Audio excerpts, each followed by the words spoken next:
Hi, I'm Urvashi from TrueSleevers.com, and today I'm going to do a really quick review of the Instant Pot Mini Duo. So let's get started with that one. The first thing we're going to do when we start, egregious plug for the cookbook, which is on Amazon.com, so I hope you'll get it.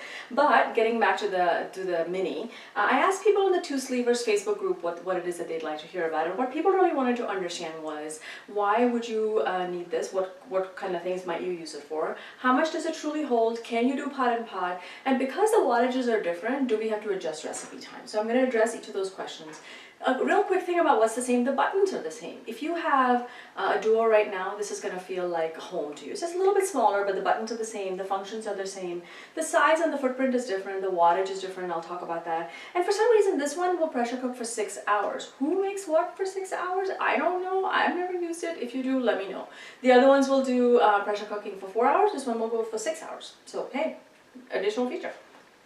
In terms of use, so the main thing about it is it takes up less counter space. So this thing is about 71 square inches, and the bigger ones, the 6-quart ones that I have, are 113 square inches. So a third less counter space, and you can think about all the situations in which you might need that. So an RV, when you're traveling, hotels, dorm rooms, you know, if you live in a smaller apartment, if you have 16,000 gadgets and your counter space is already at a premium, you might want one of these little ones.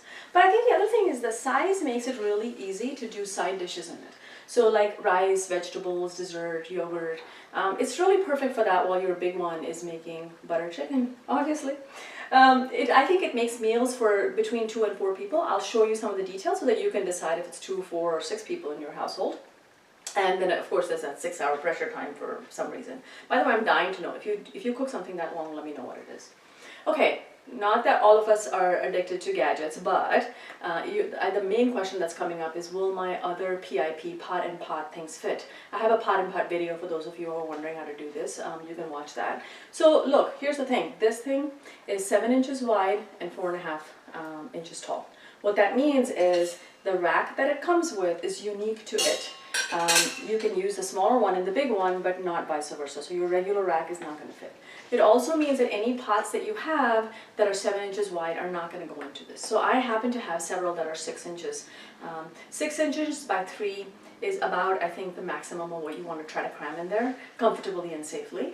So just look at your pans and look and see what's going to fit in there. You know those little aluminum like meatloaf pans, those fit just fine. You could probably stack a couple in there. But any 7-inch ones are not going to work. I do have a push pan on my blog that's 6 inches. So just take a look at what you've got and you can decide what's going to fit in there. Okay, capacity. So here's some examples that I want to show you. The first thing I made was 1 cup of dried black beans, 10 ounces of frozen yogurt, frozen spinach. I was making the black-eyed peas and spinach from my blog. That took 2 cups of water, and then I was able to put a little steamer rack and aluminum foil pan with another ½ cup of rice and water. So in our family that fed 4 of us. Your mileage may vary on that one. You can have 8 cups of cooked soup. So that's not filling it to the brim, that's filling it to the 2/3 capacity so that it's not dangerously full. So look at 8 cups of soup, for example, and see how far that would take you in your household. It makes 4.5 cups of uncooked rice. So on the Instant Pot site, it says 6 cups, but they're talking about their smaller cups. So regular cups is 4.5 cups, which is about 8.5, 9 cups of cooked rice. So that's quite a bit. Again, think through how far that will go in your household. 2 cups of beans, which normally dried beans, which will take about 4 cups of water. And then if you cook meat, this is 1 pound of meat is sitting in here, looking quite lonely. There's room for another pound to go in. So if you wanted to say double my butter chicken or chicken korma recipe, you could do it. If you wanted to double the chicken biryani, you could obviously do that. The lamb biryani, all of those things will cook really well in here. And on yogurt, I would say ½ gallon is a safe, comfortable amount without filling it to the brim. So look at a ½ gallon bottle of milk and see if that works in your family. But again, for most families, this is somewhere between 2 and 4 people. So I think it'll do a really fine job of cooking whole meals. Obviously it'll cook side dishes, but even whole meals, you could actually get by with it just fine. Okay, time. So here's the main difference. This thing is 700 watts. The Ultra, anything that's 6 quarts, I think, is 1,000 watts. Okay, so the important thing to remember is time under pressure. How long does it take something to cook under pressure? It's going to be the same. Because when pressure is achieved, there's a certain temperature and the pressure is suppressing the boiling point of water. So you should be fine in terms of time under pressure. Time to pressure is going to be different. Time to pressure is impacted by several things. So one, it's impacted by how full the pot is. It's impacted by what you have in there, and then it's impacted by wattage.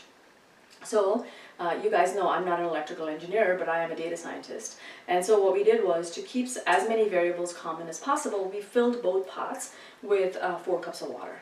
And what we found was the Mini, with its 700 watts, took 11 minutes to come to pressure with that water, whereas the Ultra, with its 1,000 watts, took 10 minutes to come to pressure. So a minute difference in how fast 4 cups of liquid came to pressure. Okay. What that means to me is the Mini takes 30% less electricity, but only takes 10% more time, right? It's the wattage is the electricity, and then the time is obviously the time. So it's 30% less electricity, 10% additional time, which to me suggests that it's more electricity efficient. So if that's a concern for where you live, or if you're traveling in an RV, etc., the Mini is actually more efficient in a lot of ways. And then of course it's making smaller amounts of food, so you don't have to worry about freezing, etc. So just recapping really quick, I think it's really good for side dishes. It's good for rice, yogurt, vegetables, desserts. It's really good for smaller families if you have limited counter space, or if you have electricity issues, like you want to conserve electricity. I think it would be a slightly better option. Capacity, I feel like it will make 2 to 4 meals, 2 pounds of meat easily, half a gallon of yogurt easily, 2 cups of beans easily. Pot and pot, your pot must be no more than 6 inches wide, and probably I would say at most 3 inches deep. And then the time we talked about, I do believe it's a little more efficient. So would I get it? Absolutely. I love it. In fact, I'm thinking about getting one for my son so that he can cook in it, because he's cooking smaller quantities, obviously. If you have a Duo, it's really easy. If you have an Ultra, the controls are a little bit different, so you might have a little, learning curve with it. And it does not self-seal, which is the thing I love about the Ultra, but the Mini does not self-seal, so you just can't be absent-minded like I am. But I mean, I think it's a great pot, and I think it'll really work well as an adjunct to a larger pot that you have. And that is my honest opinion about the IP Mini, which is also very cute. So I hope you guys will check it out, and I hope you'll check out the book. My last plug for the book on this video. Thank you very much for watching. I'm Urvashi from TwoSleepers.com.